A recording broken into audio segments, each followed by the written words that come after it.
నామది స్వర్ణాలయం అది నీకు ఆరామం. ఇప్పుడు ఇంత మంచి గలం ఉంది, మరి కెరియర్లో మీరు నెగ్గుకు రాలేకపోవడానికి కారణం ఏంటి?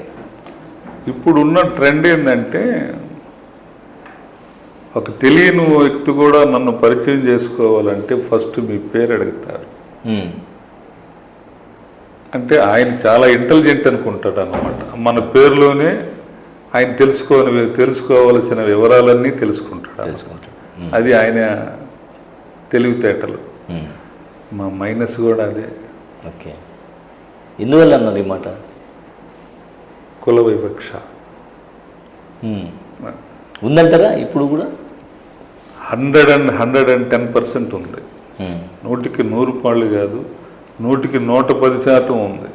అంటే కుల వివక్ష మీ కెరీర్కి ఏ విధంగా అడ్డుపడిందంట? అన్ని విధాలా అడ్డుపడింది. మనల్ని వాడుకున్నారు, మనము అని తెలిసిన తర్వాత కొంత వీడు ఎదగకూడదని కూడా కొంతమందికి కొన్ని ఆలోచనలు మన నెల్లూరు వాసులకే. అవునా? అంటే నెల్లూరులో చాలామంది ఉన్నారు. ఇప్పుడు ఎస్పి బాలసుబ్రహ్మణ్యం లాంటి వాళ్ళతో పాటు చాలామంది నెల్లూరులో కళాకారులు ఉన్నారు. సో ఇక్కడ కళాకారులు మీ ఎదుగుదలని ఖచ్చితంగా మన నెల్లూరు వాళ్ళే ఆపారని నాకు తెలుసు. ఎలా అండి? ఎలాగైనా ఆపుతారు. ఒక ప్రముఖ వ్యక్తి నన్ను తమిళనాడుకి తీసుకెళ్ళాడు. అడయారులో ఒక పెద్ద ఆడిటోరియం ఉంది, సంగీత కళాశాల. అక్కడ ఒక పాట పాడేదానికి నాకు ఒక అవకాశం ఇచ్చాడు ఆయన. ఓకే. తమిళనాడులో మంచి గొప్ప గొప్ప సంగీత విద్వాంసులైతే గొప్ప వ్యక్తులు, సినిమా ఆర్టిస్టులు అందరూ ఆ ఫంక్షన్ హాజరై ఉన్నారు.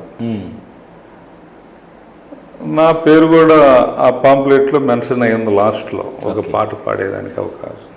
సరే, నా ఇది వచ్చిన తర్వాత ఇక్కడ నుంచి మన నెల్లూరు నుంచి కొంతమంది వ్యక్తులు వచ్చారు ఆ కార్యక్రమానికి. మరి వాళ్ళు చెప్పకపోతే